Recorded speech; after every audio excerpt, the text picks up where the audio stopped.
Esta es mi Biblia, la palabra de Dios. Yo soy lo que ella dice que soy.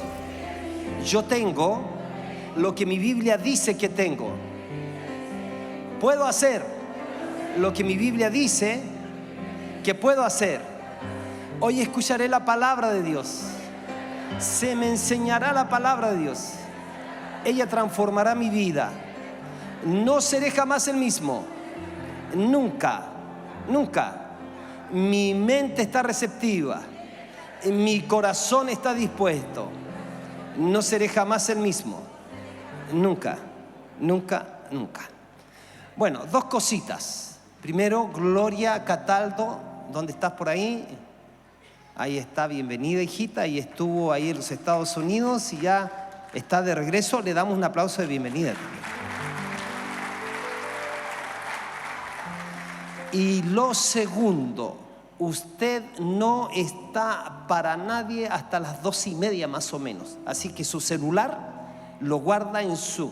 A las mujeres les pido, guárdenlo en su cartera. Porque si lo guarda en su cartera, estoy absolutamente seguro que no lo va a volver a encontrar.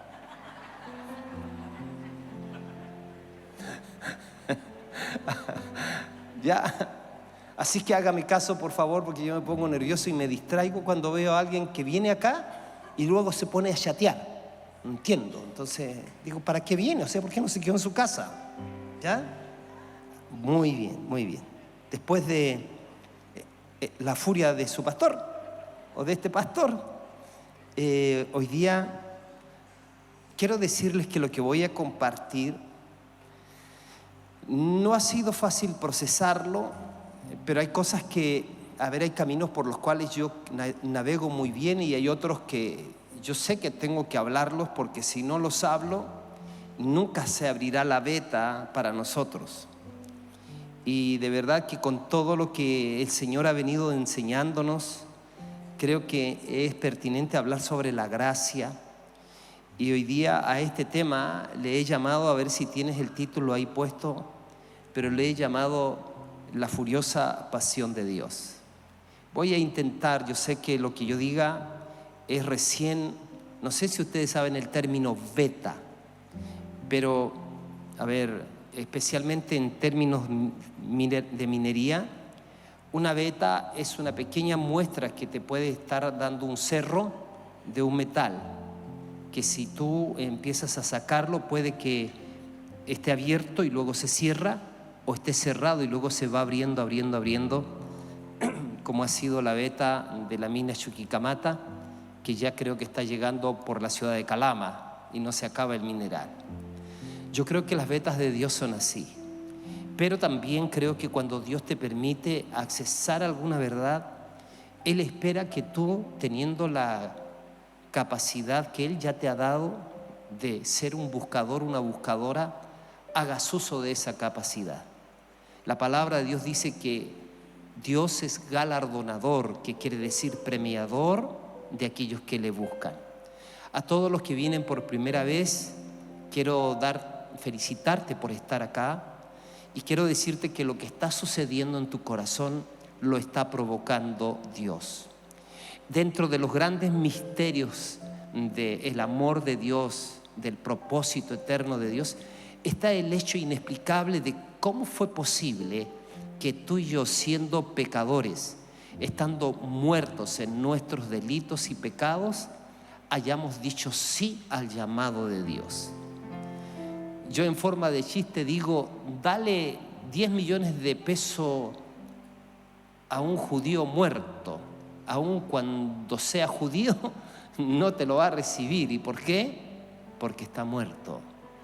Y yo digo, ¿cómo fue posible que nosotros, que nacimos con una naturaleza pecaminosa caída, que nacimos muertos en nuestros delitos y pecados, que nos entregamos a una vida de pecado, algunos más, algunos menos, que generamos tanto daño a nuestra vida, a nuestro entorno, a nuestros semejantes?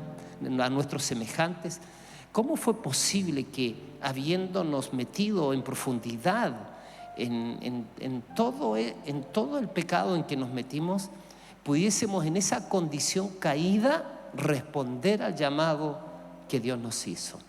Eso se debe a la pura e infinita y a veces incomprensible gracia de Dios.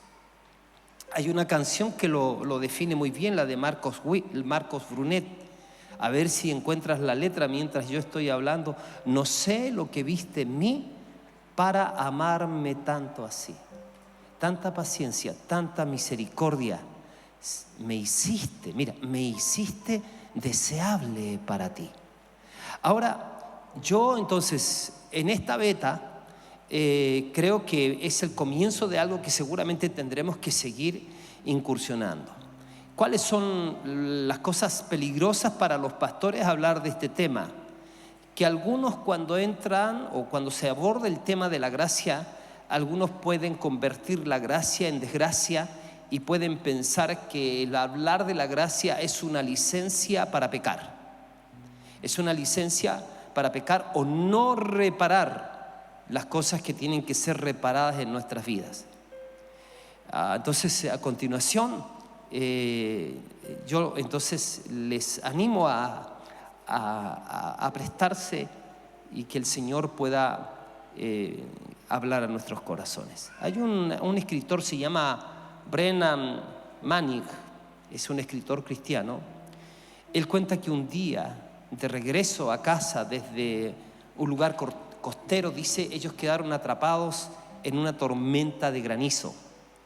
Y al principio, dice, el agua estaba tan tranquila. A ver si pones ahí la foto, ¿no? Al principio el agua estaba tranquila, dice, y la embarcación de 14 metros en el que se encontraba se mecía lentamente sobre el agua.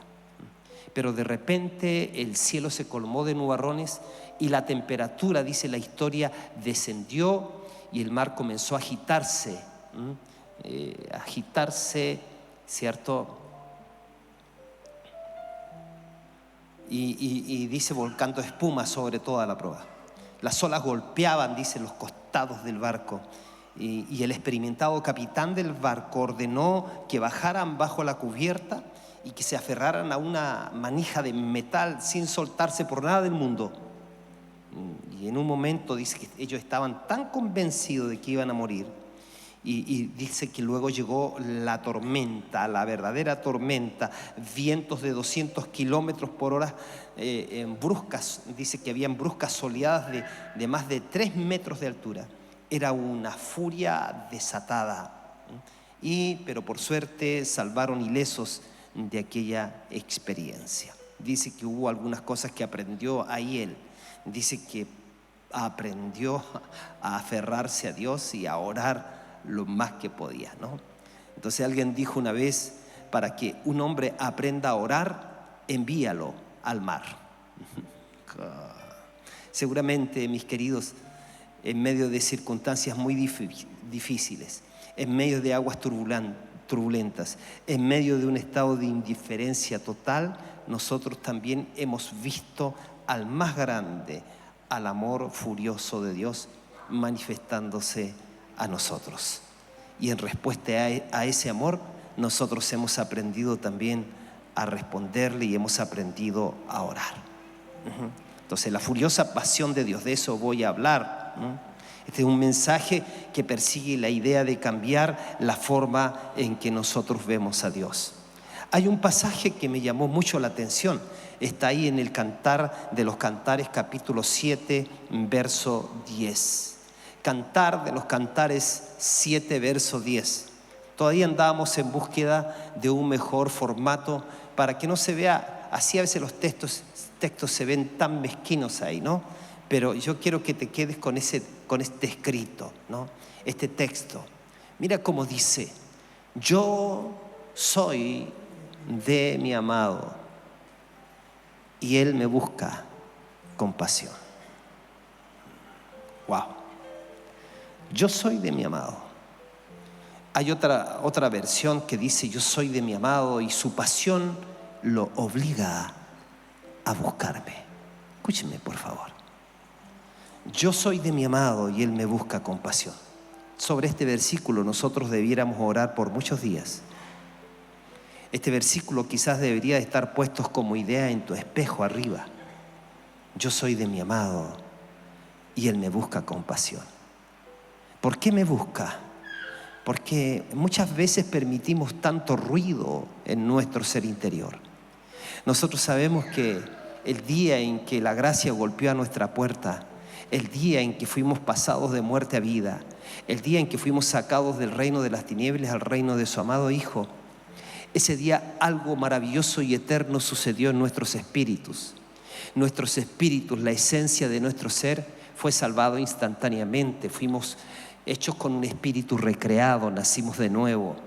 A partir de ahí somos llamados la nueva creación.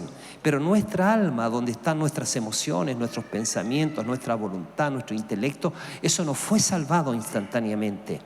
Nosotros y nuestro cuerpo va a ser redimido, ¿cierto?, cuando Cristo venga. Entonces estamos en este proceso de salvar nuestra alma. Y el que quiera ganar su vida la perderá, pero el que pierda su vida por causa de mí, del Evangelio, él la ganará. Eso dijo Jesús. En la salvación de nuestra alma significa que necesitamos aprender a ajustar nuestra vida, voy a llamarle así, a la voluntad de Dios.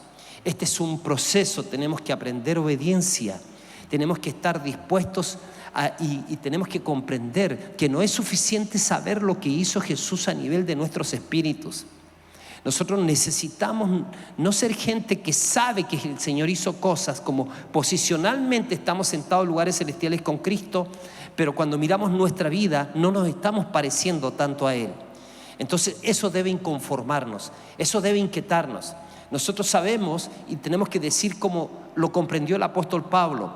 Él dice: yo estoy sentado en lugares celestiales con Cristo Jesús, yo estoy completo en Él, pero también dice: yo no pretendo haber ya alcanzado la meta que tengo que alcanzar, que es ser semejante a Cristo.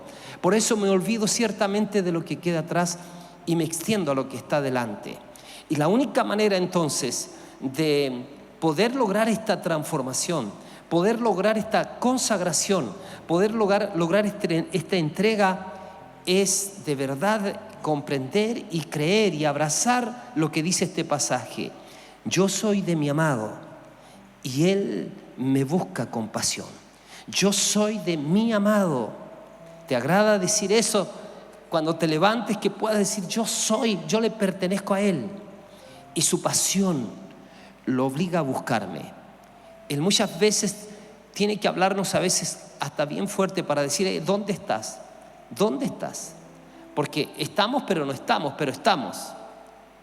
Nos llama la atención cuando miramos a Apocalipsis, y ahí Apocalipsis 3:20 está el Señor hablándole a una iglesia, la Odisea creo que es, y le está diciendo: he aquí, yo estoy a la puerta y llamo.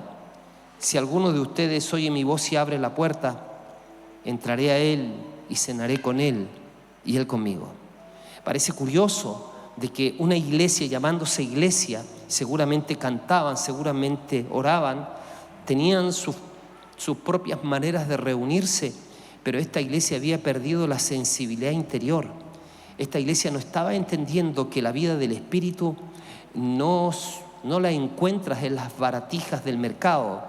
La vida del Espíritu es algo a la que se tiene que buscar. Entonces este versículo debiéramos orar por muchos días. Yo oí a un hombre de Dios decir: a lo largo de los últimos 30 años he orado sobre este pasaje. He orado en aviones, en retiros, en lugares desérticos, en los caminos. He orado este versículo. ¿Cuál? Yo soy de mi amado y Él me busca con pasión. Claro, por eso el tema de mi mensaje, creo que pasión furiosa es la mejor manera de describir el anhelo que Dios siente por nosotros, que Dios siente por ti y que Dios siente por mí. Oro en mi corazón para que logres sacar el mayor fruto de esta palabra. Espero que al recibir esta palabra recibas mucha luz sobre la gracia de Dios y que también puedas comenzar por lo menos a orar este versículo diariamente. Te lo recomiendo, apréndetelo, ¿cierto? Y cantar de los cantares 7:10, pégalo arribita de tu espejo, y que en la mañana, cuando a veces te levantas, hasta a lo mejor tuviste una pesadilla, tuviste un mal sueño, o a veces te levantas en estado paranoico, puedas mirar y recordar de quién eres. Yo soy de mi amado y Él me busca compasión. Entonces, cuando tomas estas palabras de manera personal, estas palabras de manera creyéndolas, de manera íntima, varias cosas comenzarán a suceder en tu vida. Primero, el sonido de la condenación alojado en tu mente va a ser reemplazado por una canción en tu corazón que tendrá el potencial de dar brillo a tu mirada. Que pueda decir: yo soy de mi amado y su pasión lo obliga a buscarme. Él me busca con pasión. Cuando esta palabra entonces empieza a trabajar dentro de ti, entonces va a suceder lo que yo creo que es tan saludable. No vas a depender de la compañía de los demás para aliviar tu soledad. Porque a veces nos quejamos: nadie me llama, parece que no le intereso a nadie, ¿no? Otros dan por sentado que porque como tú tienes un liderazgo dentro de la iglesia, entonces no tienes necesidad de nada. Alguien alguna vez graficó la relación pastor con su iglesia. Es que muchas veces la iglesia ve a su pastor como un limón con corbata, ¿no? Antes yo usaba corbata, ahora ya tengo un montón, que si alguien quisiera que le pueda regalar, le regalo, ¿no? De verdad, ¿no? Pero miraban a un pastor como un limón con corbata porque se asume que él me tiene que dar, ¿cierto? Pero no tiene necesidad porque es pastor. Y eso también tiene que ver con el liderazgo de la iglesia.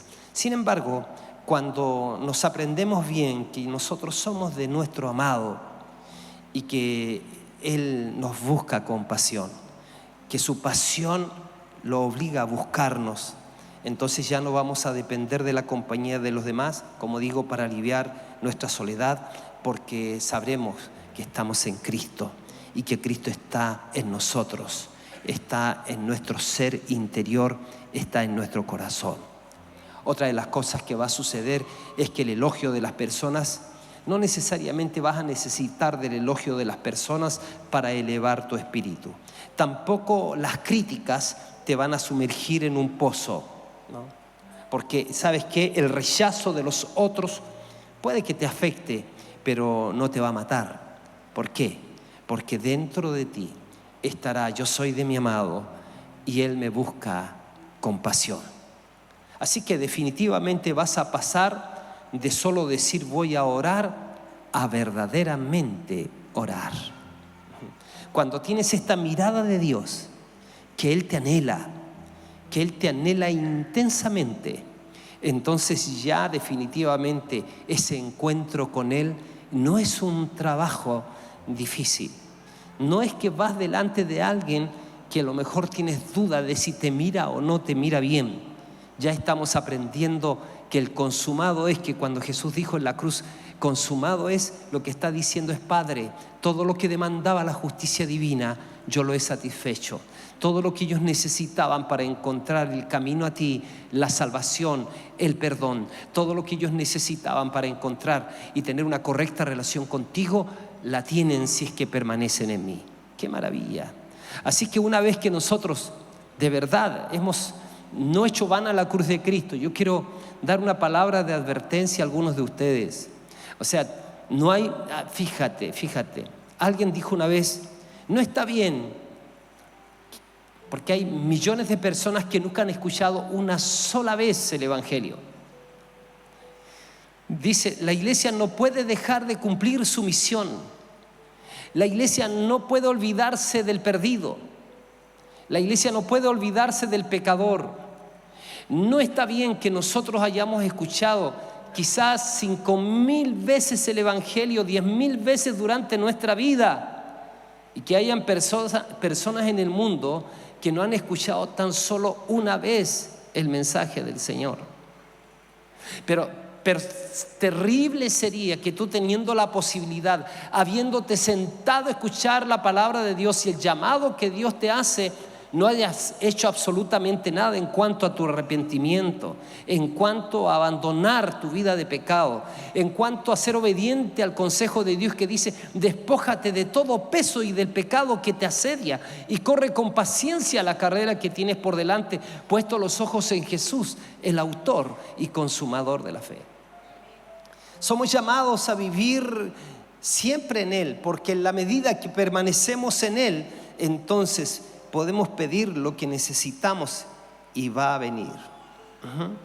Así que estoy diciendo que cuando tienes conciencia de que tú eres de tu amado y que Él te busca con pasión, que su pasión lo obliga a buscarte, definitivamente pasarás no solo de decir voy a orar, sino vas verdaderamente a orar.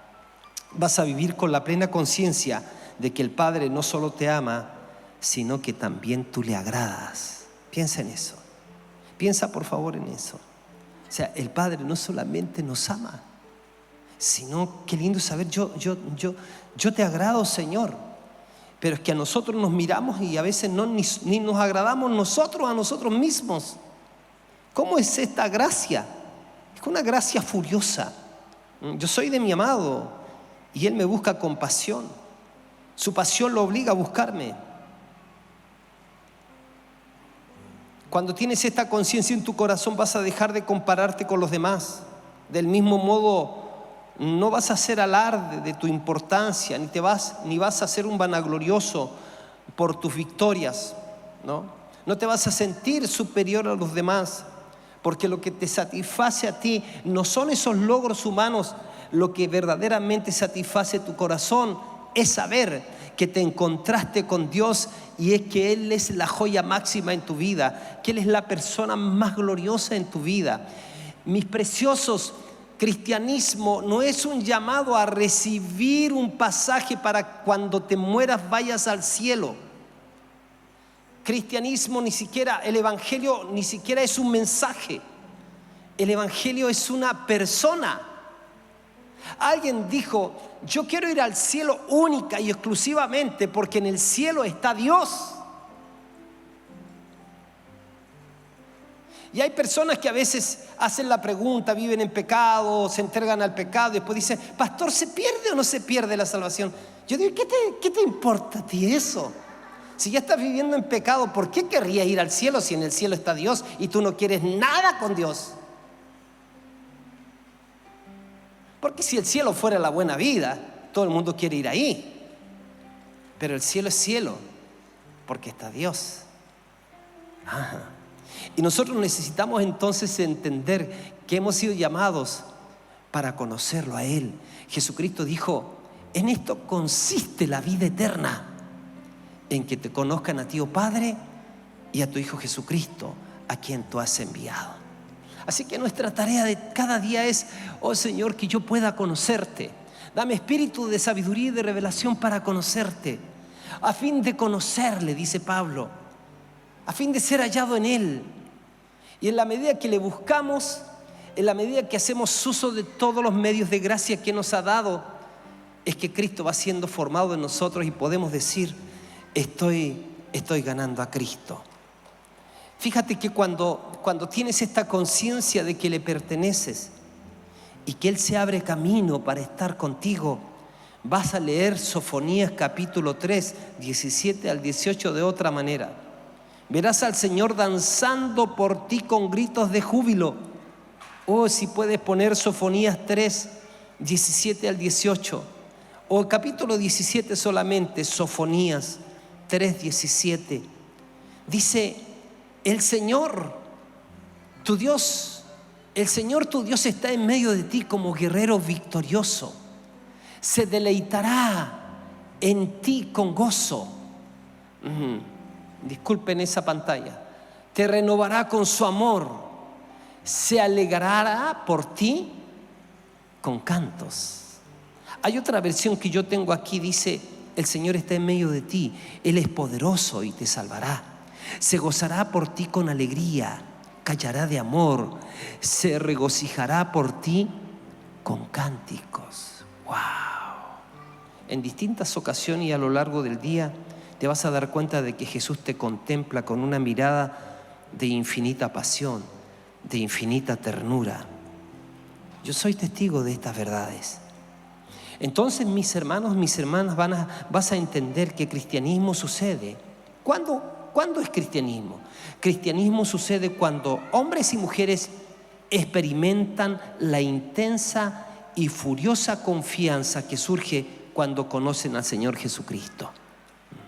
O sea, cualquiera sea el tiempo de tu caminar con el Señor, este debería ser el tema dominante en tu vida. Mis preciosos, en la medida que aprendamos a caminar en la gracia de Dios, el furioso amor de Dios se va a convertir en el tema dominante de nuestras vidas. La furiosa pasión de Dios sobrepasa los anhelos más disparatados de nuestra relación con Dios. Haga el esfuerzo por entenderme, por favor, porque yo quiero comunicar esto. Sé que para comunicar esto tengo que, como a veces me siento como subiendo, como queriendo llegar a un nivel, pero para eso tengo que escalar. ¿Sabe qué? La furiosa pasión de Dios, estoy diciendo, sobrepasa los anhelos más disparatados de nuestra relación con Dios. Nos habla de la verdad aplastante de un Dios trascendente que busca tener una intimidad, voy a usar un término, simbiótica con nosotros. Encontré ese término simbiótico. A veces yo decía, hermanos, lo que quiere hacer el Señor con nosotros es no caminar al lado de nosotros nomás, sino que Él quiere mezclarse, pero me suena... Él quiere entrelazarse entre nosotros. Él quiere hacerse uno con nosotros. Eso es lo que no hemos entendido. Dice que el que se une al Señor, un espíritu es con Él. Quizás nos va a ayudar a entender esto imaginándonos una casa de 3 pisos y cómo Dios se ha venido relacionando con el ser humano a través de las edades. El primer piso es la gente del Antiguo Testamento. ¿Cómo es que Dios se relacionaba con las personas del Antiguo Testamento? Antes que Jesús muriera en la cruz y resucitara, antes que diera a luz la nueva creación, ¿cómo se relacionaban los hombres en el Antiguo Testamento? Entonces Dios venía sobre ciertas personas en algún tiempo, los ungía con su Espíritu Santo, los usaba para ciertas labores y luego se iba. Entonces ellos miraban a Dios como el amo y ellos se miraban a sí mismos como sus siervos. Muy bien. Y así fue como se condujo, cómo se relacionaron los hombres con Dios, excepto algunos que avanzaron más como David. Pero más adelante, en el segundo piso, imagínense esta casa, es cuando Jesús vino a la tierra. El Verbo se hizo carne y habitó entre nosotros. Y vimos su gloria, gloria como del unigénito del Padre, lleno de gracia y de verdad. Y fíjense que ahí Jesús caminó con los discípulos.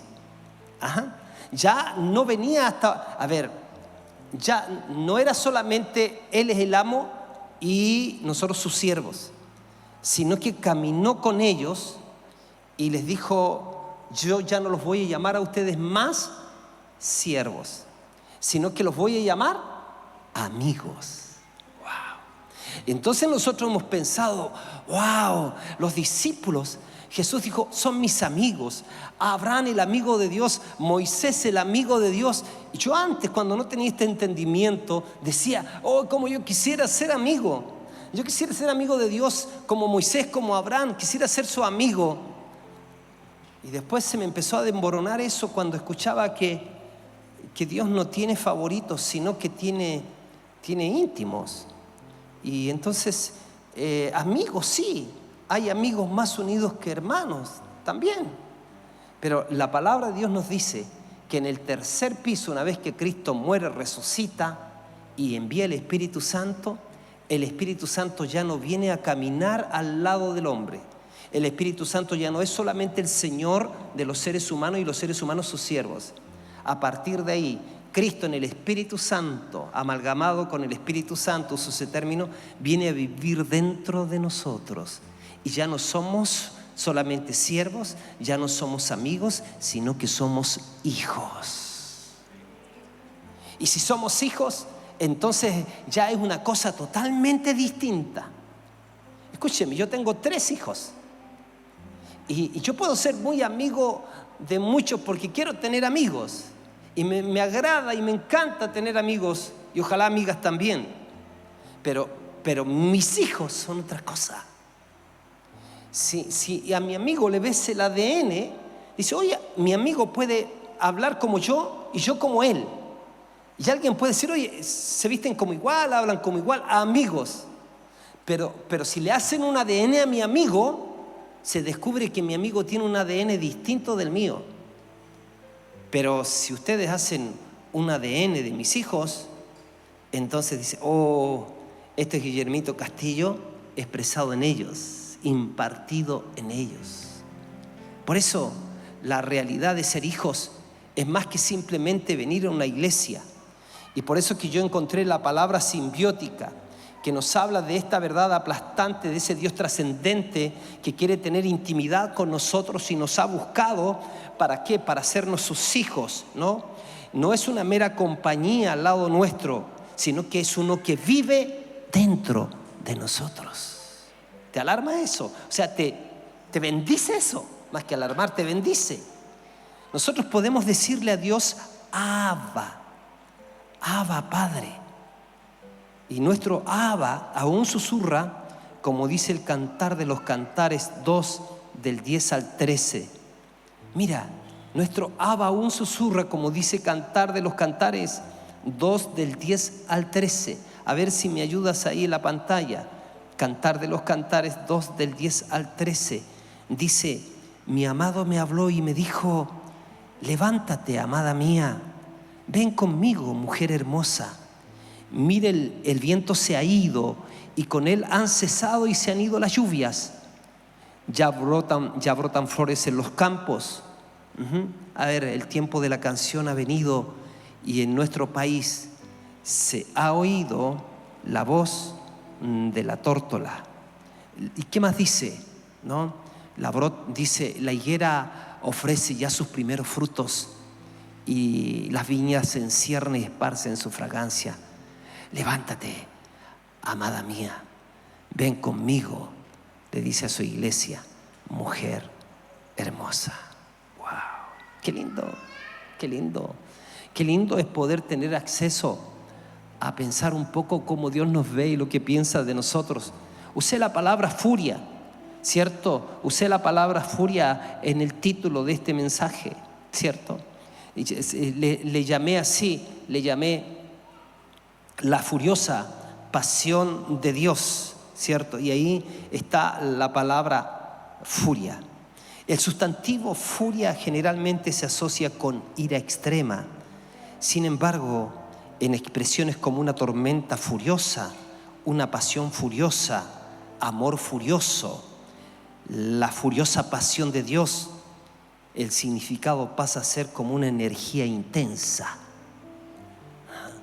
Cuando hablamos del amor furioso, estamos diciendo una energía intensa. Se ha hablado del furioso amor de Dios, haciendo alusión a la inmensa vitalidad y fuerza de Dios en su búsqueda de unión con nosotros. O sea, Dios no se ha medido en eso. Dios no solamente nos miró del cielo para decir no te condeno. Dios no nos dio un mensaje solamente. Los profetas anunciaban que un día el mensaje se convertiría en una persona, y esa persona es Jesucristo. Esa persona es el Verbo encarnado, y ese Verbo encarnado vino a esta tierra. Ese Verbo proclamó el corazón del Padre, nos dio a conocer quién era Dios, encarnó a Dios. Él dijo, si quieren conocer a Dios, conózcanme a mí. Ese Verbo abrazó al pecador, comió con los pecadores, abrazó al leproso, se unió con la prostituta. Ese Señor, el Señor que se hizo carne, vino a mostrarnos que Él venía a deshacer las obras del diablo, y Él vino a recuperar al ser humano porque ama al ser humano con amor entrañable. Ese Verbo, ese Señor fue rechazado por su propia creación. Su propia creación no se dio cuenta de que el Creador venía a estar y que tenía un plan grandote, maravilloso, inmenso. Y a ese Señor lo rechazamos, a ese Señor lo mandamos a la cruz, lo torturamos, lo mandamos a la cruz. Pero ese Señor fue llevado ahí al sepulcro, pero la muerte no lo pudo retener. La palabra de Dios dice que al tercer día el Señor venció la muerte. Al tercer día también, mientras estaba ahí en la muerte, Él bajó a las partes más profundas de la tierra, le quitó las llaves de la muerte a Satanás. Ese Señor venció la muerte y ahora se constituye como Rey y Señor, que vino a darnos vida a todos aquellos que creemos en Él. Escuche por favor, porque yo creo que esta palabra viene para que tú ingreses a una dimensión distinta con Dios. Dios no se mide. Él se ha abierto camino donde nosotros a veces no somos capaces de llegar. Entonces estoy hablando del adjetivo como furioso. Aquí utilizar adjetivos como furioso, apasionado, vehemente para describir el deseo del Señor es como un balbuceo que sale de mi interno para expresar lo inexpresable, pero es solo un intento. Pablo dijo en 1 Corintios 13:12: ahora vemos de manera indirecta y velada como en un espejo, pero entonces, dice, veremos cara a cara. Ahora conozco de manera imperfecta, pero entonces conoceré tal y como soy conocido.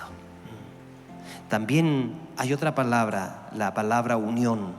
La palabra unión es una palabra la palabra más explosiva del vocabulario cristiano. Sígame en esto porque es el último punto. Fíjense que Jesús usó metáforas, y en la metáfora de Jesús como novio, Él sugiere que el Dios viviente busca más que una relación con nosotros. Voy a usar el término eterno. La audaz e intensa furia del eterno culmina en una fusión simbiótica. La simbiosis es la relación estrecha entre dos organismos que no pueden vivir el uno sin el otro. Es una unión tan relevante que llevó al apóstol Pablo a escribir lo siguiente: y ya no vivo yo, Cristo vive en mí. Wow. La Biblia de Jerusalén agrega: las vivas acciones de un cristiano se convierten de alguna manera en las acciones de Cristo. Cuando Cristo está viviendo en nosotros, Él ha venido a vivir en nosotros. Es indudable que el amor de Dios es como una locura. Jesús no vino solo para aquellos que no oran por la mañana, sino también por los pecadores de verdad. Él vino por los ladrones, los adúlteros, vino por los ateos, por aquellos atrapados en malas elecciones de vida y en sueños fracasados. Por eso me llama la atención este pasaje en Mateo capítulo 9, verso 9 al 13, porque este mensaje de este capítulo debe ser leído y debe ser releído en todas partes. Este mensaje es para aquellos que fuimos heridos por el pecado. Somos llamados a acercarnos a Él en torno a la mesa del banquete. Más de alguna vez, orando por personas, tuve una visión. Una persona la vi que había una mesa preciosa, era un banquete. Y entonces la persona estaba en la puerta mirando, y mientras yo me acerqué, yo le dije: mira, lo que yo percibo de esta visión que estoy teniendo es que Dios ha preparado un banquete para ti, y en una de esas sillas está tu nombre, y Dios dice que tú pases y que te sientes a la mesa. Y de verdad que esa es la invitación que Dios nos ha hecho a cada uno de nosotros. Somos salvos por la pura gracia. El Señor nos ha llamado más que simplemente a tener una esperanza de un día irnos al cielo. El Señor nos ha llamado para que de verdad que nuestra relación de comunión con Él, nuestra vida vaya siendo transformada y la gente pueda ver a Cristo en nosotros.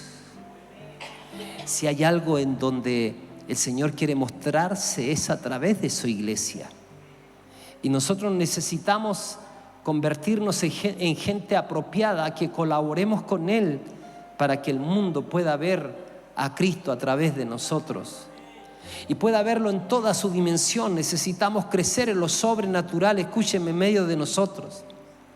O sea, si tú lograste dejar de fumar, de tomar, de bailar apretado, de patear el perro, eso no es lo máximo de la vida cristiana. Además de despojarnos de todo peso y del pecado que nos asedia, Necesitamos aprender a relacionarnos con el Señor de tal manera en que soluciones reales también para aquellos que no tienen esperanza puedan venir, porque el Señor ama al pecador.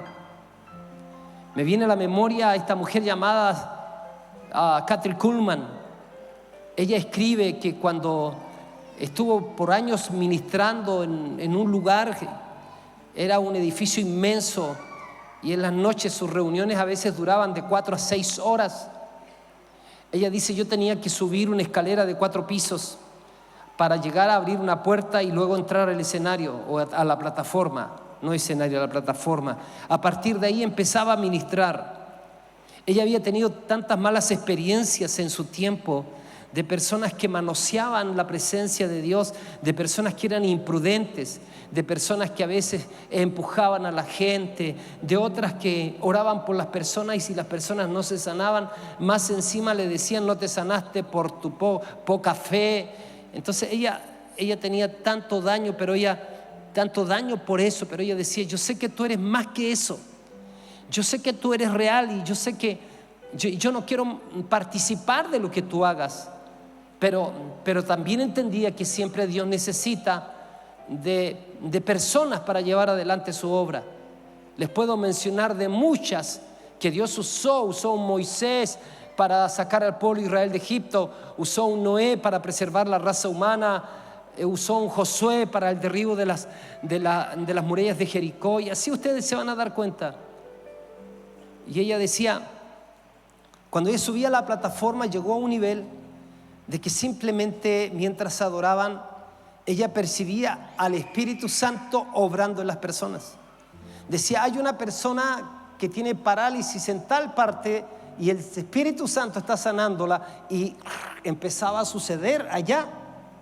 Hay 2 personas sordas, una acá, otra allá, y luego venían los gritos de las personas porque el Señor abría sus oídos. Ella concluía y decía: yo creo que las personas deben de pensar que cuando termina un servicio de Kathryn Kuhlman, Kathryn Kuhlman es la persona más dichosa de la tierra. Pero dice, no tienen idea de que pasan unos 5, 10 minutos y me aflijo tanto. Dice, porque pienso: Señor, ¿será que no me dispuse lo suficiente para que el próximo canceroso pudiese haber sido sanado? ¿Será que no estaba tan rendida a ti y que cosas mías fueron obstáculos para que el próximo milagro se pudiera dar? Yo creo que Dios quiere usarnos, mis preciosos, y a través de todos estos mensajes Él intenta seducirnos a estar en Él. Porque el obstáculo más grande para hacer la obra de Dios no es el diablo. El Señor venció a Satanás. Somos nosotros que muchas veces no nos dejamos tratar por Dios. Si definiéramos o graficáramos nuestra vida como una casa, es probable que le hayas dejado entrar al Señor en tu living, pero a lo mejor no le has dejado entrar al Señor en tu cocina. Pero a lo mejor no le has dejado entrar al Señor en tu sala de estar y en tus miradas de programas que nadie sabe que ves. Y por esa razón entonces convertimos el cristianismo en algo en donde nuestras expectativas no van más allá de cantar, escuchar un mensaje y luego comentar que el pastor a lo mejor se demoró mucho, o estuvo bueno o no estuvo tan bueno el mensaje.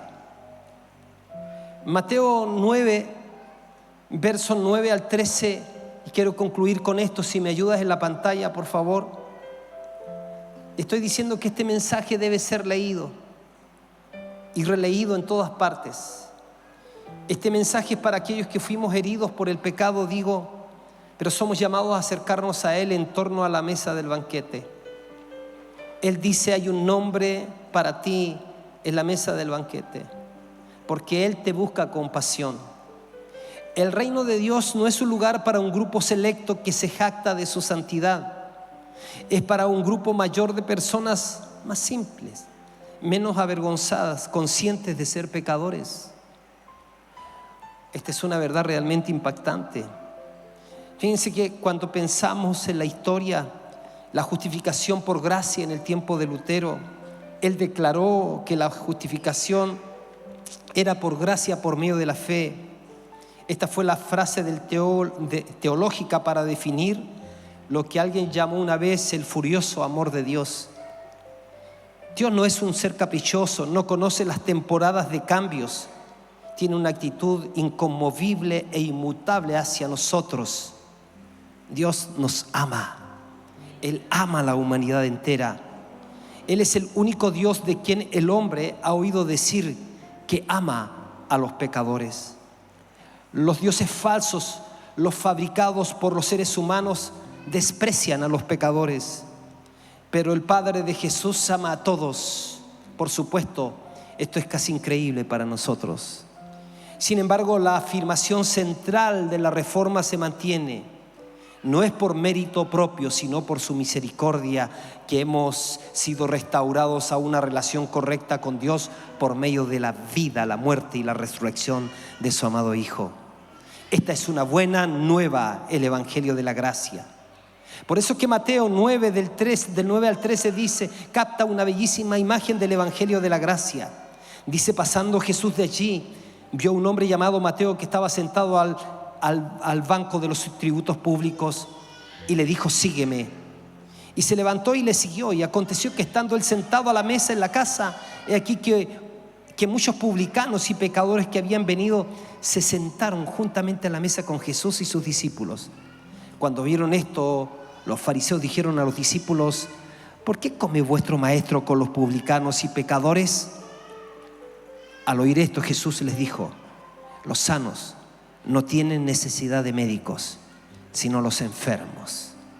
Y pues si aprended de lo que significa misericordia quiero y no sacrificio, porque no he venido a llamar a justos, sino a pecadores al arrepentimiento. Escuche, Jesús viene para los pecadores, viene para los rechazados como el cobrador de impuestos, para los que están atrapados entre el fracaso de sus sueños, viene para los ejecutivos, viene para la gente de la calle, viene para las superestrellas, viene para los granjeros, los mineros, viene para los pescadores, viene para las prostitutas, viene para los adictos, viene para los agentes que cobran los impuestos, viene para las víctimas del SIDA, para los abogados que hacen fraude. Jesús no solo habla con esta gente, sino que se sienta a comer con ellos, sabiendo muy bien que su compañía a la mesa de los pecadores hará que los religiosos de su tiempo frunzan el ceño, alzando la insignia de su autoridad para justificar su condena de la verdad y rechazar el Evangelio de la gracia. Este pasaje, mis hermanos, debe leerse una y otra vez, memorizándolo. Cada generación de cristianos necesita leer este pasaje, porque nosotros necesitamos decir a todo el mundo que Dios se ha abierto camino en medio de la espesa y densa oscuridad, simplemente para darnos a conocer que Él es nuestro amado, que nos ama con amor entrañable, y que tú y yo podemos decir, si entregamos nuestra vida al Señor a través de Cristo, yo soy de mi amado y Él me busca con pasión.